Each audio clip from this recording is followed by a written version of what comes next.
नमस्कार। जयशंकर प्रसाद। जब भी ये नाम आता है ना हिंदी साहित्य में, तो अक्सर स्कूल की किताबें याद आती हैं, उनकी कुछ कविताएं। हाँ, कुछ पंक्तियां। बिल्कुल।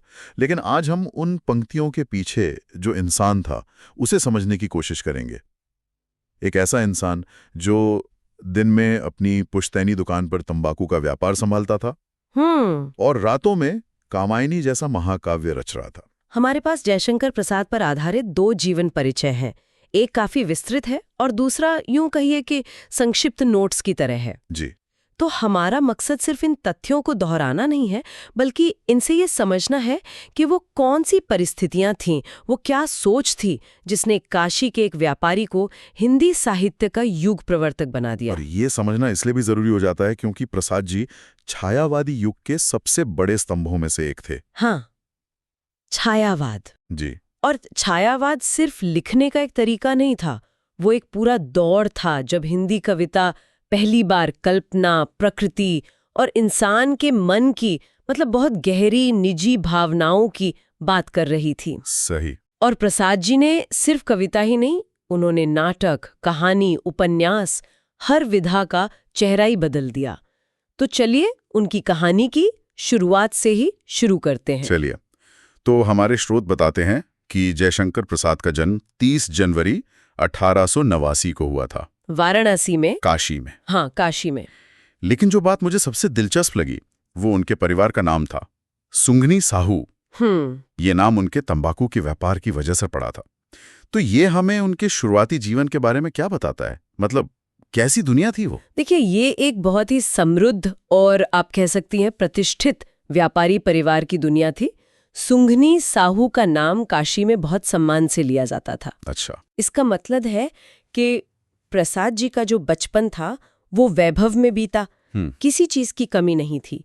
और शुरुआती शिक्षा के लिए भी उनका नाम वाराणसी के प्रतिष्ठित क्वींस कॉलेज में लिखवाया गया। तो माहौल पूरी तरह से व्यापार का था, साहित्य से कोई सीधा नाता नहीं था। दूर दूर तक नहीं, बिल्कुल नहीं। लेकिन ये वैभव ये ज्यादा दिन टिका नहीं।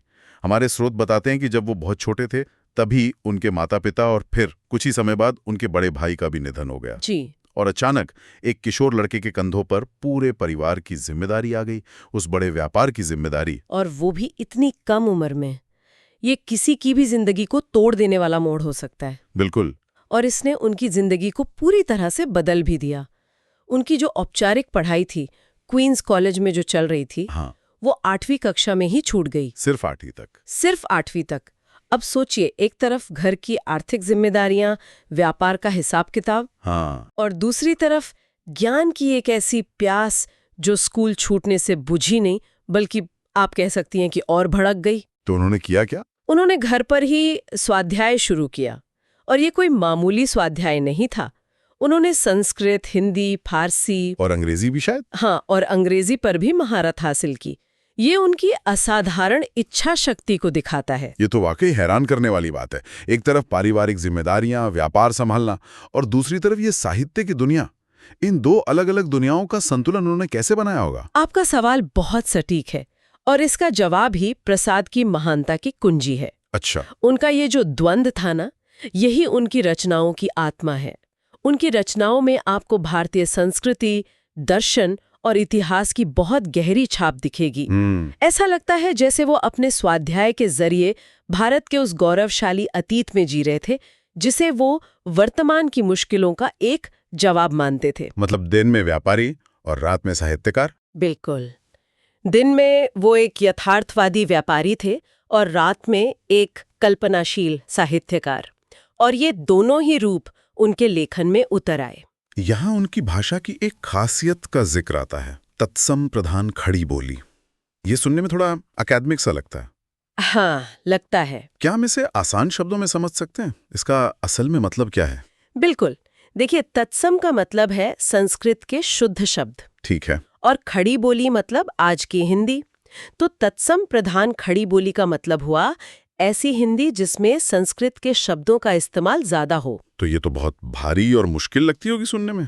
लग सकती है, लेकिन यही प्रसाद का जादू है। वो उन भारी शब्दों को भी अपनी भाषा में ऐसे पिरोते थे कि उनमें एक संगीत, एक कोमलता और एक मिठास पैदा हो जाती थी। कोई उदाहरण है इसका जो इस बात को और साफ कर सके? सबसे बेहतरीन उदाहरण तो कामायनी की पहली ही पंक्ति है, हिमगिरी के उत्तुंग शिखर पर बैठ शिला की शीतल छां। यहाँ हिमगिरी, उत्तुंग, शिखर, शिला ये सब संस्कृत से आई शब्द है, लेकिन पूरी पंक्ति को पढ़कर एक भव्य तस्वीर आंखों के सामने बनती है। और उसमें एक लय है, एक प्रवाह है। बिल्कुल, यही प्रसाद का कमाल था, पांडित्य और मिठास का ऐसा संगम जो किसी और के लिए लगभग असंभव था। और उनके लेखन के मुख्य विषय थे राष्ट्रवाद, भारतीय संस्कृति और प्रेम। जी, राष्ट्रवाद का विचार तो उस दौर में बहुत प्रबल था, है ना? देश आजादी के लिए लड़ रहा था। सही। तो उनका राष्ट्रवाद कैसा था? देखिए, उनका राष्ट्रवाद सिर्फ राजनीतिक नहीं था, वो सांस्कृतिक राष्ट्रवाद था। वो नारों या आंदोलनों की बात नहीं कर रहे थे। तो फिर वो क्या कह रहे थे? वो कह रहे थे कि अगर हमें एक मजबूत राष्ट्र बनना है तो हमें अपनी जड़ों को, अपने गौरवशाली इतिहास को समझना होगा। चंद्रगुप्त मौर्य और स्कंदगुप्त जैसे नायकों को वो इतिहास से निकालकर अपने नाटकों का हीरो बनाते थे, ताकि लोगों में आत्मविश्वास जगे। बिल्कुल, ताकि उस दौर के भारतीयों में आत्मविश्वास और आत्मगौरव का भाव जगे। वो भारत की आत्मा को, उसके दर्शन को अपनी रचनाओं के जरिए लोगों तक पहुंचा रहे थे। तो ये थे प्रसाद, जो एक साथ दो जिंदगियां जी रहे थे। अब उनकी कुछ प्रमुख रचनाओं पर नजर डालते हैं जिन्होंने उन्हें अमर बना दिया। जाहिर है, सबसे पहला नाम तो कामायनी का ही आता ही है। इसे हिंदी साहित्य में एक मील का पत्थर क्यों माना जाता है? कामायनी को सिर्फ एक महाकाव्य कहना मतलब वो काफी नहीं होगा। कुछ आलोचकों ने तो इसे छायावाद का उपनिषद तक कहा है। उपनिषद? जी, क्योंकि ये सिर्फ मनु और प्रलय की पौराणिक कहानी नहीं है। प्रसाद जी इसके जरिए आधुनिक इंसान की कहानी कह रहे हैं। वो इंसान जिसका मन श्रद्धा यानी विश्वास, हाँ, विश्वास और भावना और बुद्धि यानी तर्क और विज्ञान के बीच बटा हुआ है। तो ये श्रद्धा और बुद्धि के बीच का द्वंद्व, इसका आज के समय में क्या मतलब है? इसका मतलब आज भी उतना ही गहरा है। प्रसाद का सबसे बड़ा इंसाइट ये है कि इंसान सिर्फ बुद्धि या तर्क के सहारे नहीं जी सकता। क्यों? क्योंकि वो उसे अकेला और शुष्क बना देता है, और ना ही वो सिर्फ श्रद्धा या भावनाओं के सहारे जी सकता है, क्योंकि वो उसे अंधविश्वासी बना सकती हैं। तो फिर समाधान क्या है? प्रसाद कहते हैं कि जब श्रद्धा और बुद्धि का समन्वय होता है, जब दिल और दिमाग एक साथ मिलते हैं, तभी इंसान को परम आनंद की प्राप्ति होती है। यही कामायनी का सार है। और इसी कालजयी कृति के लिए प्रसाद जी को उस समय के सबसे प्रतिष्ठित मंगला प्रसाद पारितोषिक से भी सम्मानित किया गया था। कामायनी के अलावा उनके काव्य संग्रह भी बहुत प्रसिद्ध हैं, जैसे आंसू, लहर और झरना। आंसू को तो विरह काव्य का शिखर माना जाता है। सही कहा। लेकिन जैसा हमने शुरू में कहा, वो सिर्फ कवि नहीं थे, उनके नाटक भी उतने ही महत्वपूर्ण हैं। हाँ, और सिर्फ महत्वपूर्ण ही नहीं, वो हिंदी नाटक को एक नई दिशा देने वाले लेखक थे। उनसे पहले नाटक मतलब अक्सर सिर्फ मनोरंजन के लिए होते थे या सामाजिक सुधार के लिए। प्रसाद ने उसमें दर्शन, इतिहास और एक गंभीर साहित्यिक गहराई भर दी। उनके नाटक चंद्रगुप्त, स्कंदगुप्त और ध्रुव स्वामिनी आज भी बहुत प्रासंगिक हैं। लेकिन इतिहास को नाटक में बदलना ये तो मुश्किल होता होगा। तथ्यों के साथ कितनी रचनात्मक स्वतंत्रता लेते थे वो। यही तो उनकी खूबी थी। वो इतिहास के किरदारों और घटनाओं को उठाते थे, लेकिन उनके जरिए अपने समय के समाज को चुनौती देते थे। जैसे कि? इसका सबसे बड़ा उदाहरण है उनका नाटक ध्रुव स्वामिनी। सोचिए, 1930 के दशक में जब समाज में महिलाओं की स्थिति बहुत दयनीय थी जी। उस नाटक में वो एक स्त्री के आत्मसम्मान की बात करते हैं, अपने असहाय पति को अस्वीकार करके दूसरे पुरुष से विवाह करने के अधिकार की बात करते हैं। ये तो उस जमाने के लिए बहुत बड़ी एक क्रांतिकारी सोच थी। बहुत बड़ी। वो इतिहास के आईने में वर्तमान को दिखा रहे थे। और उनके उपन्यासों के बारे में क्या? यहाँ 3 नाम आते हैं, कंकाल, तितली और इरावती। कलिता और नाटकों में जहां वो कल्पना और इतिहास की ऊंचाइयों पर थे, वहीं उपन्यासों में वो यथार्थ की जमीन पर उतर आते हैं। ये बदलाव थोड़ा चौंकाने वाला है। ये उनकी वर्सेटिलिटी को दिखाता है। वो सिर्फ कल्पना में जीने वाले कवि नहीं थे, वो अपने आसपास के समाज की सच्चाइयों को भी देख रहे थे। अच्छा। कंकाल और तितली में उन्होंने समाज के खोखलेपन, धार्मिक संस्थानों में फैले पाखंड और ग्रामीण जीवन की समस्याओं को बड़ी बेबाकी से उठाया है। और इरावती? दिलचस्प बात यह है कि इरावती उनका अधूरा उपन्यास था, जो एक ऐतिहासिक पृष्ठभूमि पर लिखा जा रहा था। ओह, और उनके कहानी संग्रह भी थे? हाँ, आकाशदीप, आंधी और इंद्रजाल जैसे कई कहानी संग्रह भी लिखे।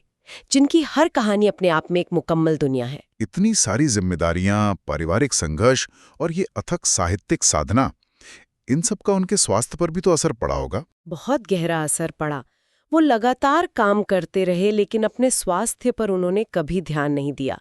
चिंता और अत्यधिक श्रम ने उनके शरीर को भीतर से खोखला कर दिया था। और फिर और महज 48 साल की उम्र में 15 नवंबर 1937 को क्षय रोग यानी टीबी के कारण उनका निधन हो गया। सिर्फ 48 साल, ये तो कोई उम्र नहीं होती। बिल्कुल नहीं। हिंदी साहित्य ने अपना एक चमकता हुआ सितारा बहुत बहुत जल्दी खो दिया। लेकिन इतने छोटे से जीवन में उन्होंने इतना कुछ रच दिया जो सदियों तक पढ़ा जाएगा। तो अगर हम उनकी विरासत को समेटना चाहें तो क्या कहेंगे? उनकी विरासत बहुत बड़ी है। जयशंकर प्रसाद ने हिंदी साहित्य को मध्यकालीन सोच की संकीर्णता से बाहर निकालकर आधुनिक भावबोध से जोड़ा। उन्होंने भाषा को, शैली को और विषयों को एक नई ऊंचाई दी। उन्होंने कविता में इंसान के मन की गहराइयों को छुआ, नाटकों को एक दार्शनिक गरिमा दी और उपन्यासों में समाज का यथार्थ दिखाया। इसीलिए उन्हें सिर्फ एक कवि या लेखक नहीं, बल्कि एक सच्चे युग प्रवर्तक के रूप में याद किया जाता है। एक ऐसा लेखक जिसने अकेले ही साहित्य की कई विधाओं का प्रभाव बदल दिया। तो आज हमने जयशंकर प्रसाद के जीवन को करीब से देखा। एक वैभवशाली बचपन, कम उम्र में आई जिम्मेदारियां और मुश्किलों के बीच असाधारण स्वाध्याय से खुद को गढ़ना। और एक ऐसी साहित्य की यात्रा जिसने हिंदी साहित्य का इतिहास हमेशा के लिए बदल दिया। कामायनी से लेकर ध्रुव स्वामिनी तक उनकी हर रचना एक मील का पत्थर है। उनकी कहानी ये सोचने पर मजबूर करती है कि विपरीत परिस्थितियों में भी एक व्यक्ति अपनी लगन और अपनी प्रतिभा से क्या कुछ हासिल कर सकता है। सही बात है।